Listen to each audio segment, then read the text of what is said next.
السلام عليكم ورحمة الله وبركاته وردقدق oo ka imaanaya gobolka Sanaag ayaa waxa ay tilmaamayaan in ciidamo si gaar ah uga amar qaata madaxweyne ku-xigeenka maamulka waqooyi bari Abwaan Cabdirashiid Jibriil ay goordhow u dhaqaaqeen dhinacaasi magaalada Cerigabo amarka waxa bixiyay sidii wararku tilmaamayaan Abwaan Cabdirashiid Jibriil oo sheegay inaysan gacmaha laaban doonin xabadna ay ku ridi doonaan ciidanka Soomaaliland Cerigabana aan lagu sii sugnaan doonin taas waxay keentay in Cerigabo caawa laga dareemo dhaqdhaqaaqyo xoog leh iyo cabsi ah in dagaal halka ay ka dhici karaan xubno saraakiil qaarkood oo aan la hadlay si aan wax uga weydiiyo arrimahan waxay ii sheegeen in Cerigabo ay qarka u saaran tahay dagaal weyn taas oo keentay ayaa la leeyahay dhaqdhaqaaqa iyo daandaansiga in halkaasi laga dareemo ku dhawaad 44 gaadiidka dagaalka oo dabcan isugu jira ciidamo uu leeyahay Abwaan Cabdirashiid Jibriil iyo ciidamo si gaar ah uga amar qaadanayay maleeshiya beeleedyo kale oo warsangalay oo isku tagay ayaa la soo warinayaa inay af ka saareen gobolka Sanaag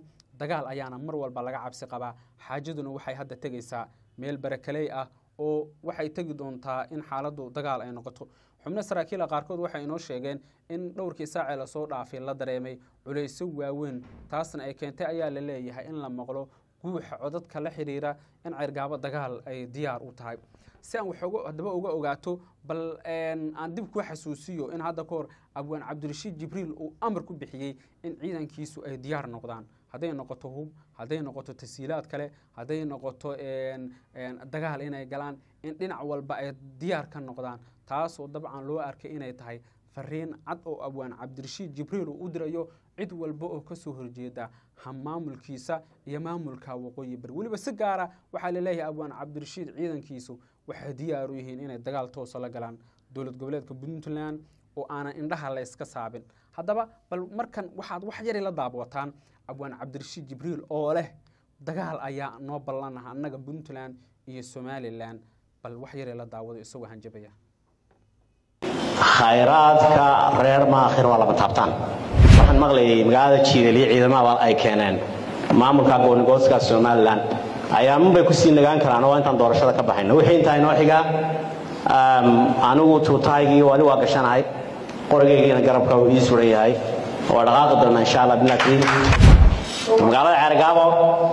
iyo degma Cerigabo talaabooyinka ugu horeeya aynu qaadi doonno bay kamid noqon doontaa insha Allah binaakii marba cid meel ku shirinayo waxaan ku leenahay barnaamijkaas ku socon maayo waxay naga xiga maalmaha aanu dawladda dhisayna la saacano joogno gobolkii iyo dalkiisa hadii la isku soo xoreedo hankaaga iyo himilooyinka aad lahayd dib aad u laqaysaa siyaasaddu waxay leedahay farsamadu inay khaldanto maaha waxba social media iyo TikTok iyo Facebook waxba la soo tiro ma taraan waxaynu xirxiraynaa xarkaan xirnay siyaasiga ee u daneynaya dawlad goboleedka waqooyi bari iyo sida uu qorsheeyeen yahay kaasaynuna ku gaaraynaa guul waxaan rajayn doonaa inteena halkan fadhiday inta kale ay naga maqan farsamayaqaanada ah casharada iyo duruusta aynu bixinay siyaasadeed in wax badan ay naga baran doonaan insha Allah dinakri mudanayaal iyo marweyn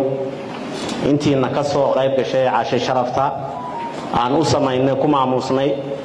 madaxdeena sharafta badan xildhibaanadeena ah reer maakhir ee state-kan waqooyi bari nagu metelaya aad baan ka maadnaqayaa mudanayaashna waxaan leeyahay mudanayaal hambaliga mar kale ana waa idin soo ducaynaya insha Allah bina kariim waxaan ilaahay idinka baryayaa in xilka culus ee dusha Allah idin sulay inaad ilaahay idin fududeeyo arrimaha masiiriga in hore yaalan insha Allah bina kariim si wada jira aan u gudan doono inagoo isku duuban aan qaadi doono dawladda markay doorashooyada noo dhamaadaan deegaankii maakhir iyo gobolkii iyo gobolladeena inageena sugayaan insha Allah aan geyn doono dawladnimada qorshayaal siyaasadeed iyo ahdaaf baan leenahay sidii ugaal sheegaysay aan ka bilaabno kaabayaasha qaalaha dhismaha dekedaha wadooyinka iyo ganacsiga horumarintiisa iyo arrimaha bulshada sida caafimaadka waxbarashada iyo biyaha waxaan rajaynayaa insha Allah billaah kariim inaan dhulka reer maakhir noqon doonin dhul iska furan oo cid walba iska soo gasho inaan talaabo ka qaadi doono cid kasta oo ku soo xaqgudubta insha Allah dhulkeena waxaan rajayn doonaa deegaanka reer maakhir oo deegaan khayraad badan Soomaaliya oo dhan eegayso hadda noqday dhul iska furan oo cid waliba iska soo gasho oo aad ogtihiin deegaanada macdanta laga qoro cid waliba way joogtaa ajnabi Soomaali kale dadkeenu hadda waa waxad moodo wax la sheegay meelaha qaarkood dhulka macdanta laga qoro godadka iyo dad kale baaba iibsanaya oo aan ahayn dadkii reer Maakhir oo luleey intaas oo kiiloomitir beelhebla ama beelhebel ayaa iibsanaya waxa soo dhan runtii markii dastuurka dawlad goboleedka waqooyi baraan saxnay bay bureen cid heshiis la gelis ka taamaaysan jirto dawladnimo ku abaarayna insha Allah mina karin deegaankeena inaga iskale dal xafidan buu noqonayaa waa hanti qaran oo ummadda Soomaaliyeed ka dhaxayso laakiin reer Maakhir baa uga wakiila cid kale wakiil kama noqon doonto wilaayadenkii xuduudeena iskama noqon doonaan xuduudo furan waxaan rajayn doonaa magaalada Ceergaabo iyo degmada Ceergaabo talaabooyinka ugu horeeya aynu qaadi doonno bay ka mid noqon doontaa insha Allah laakiin marka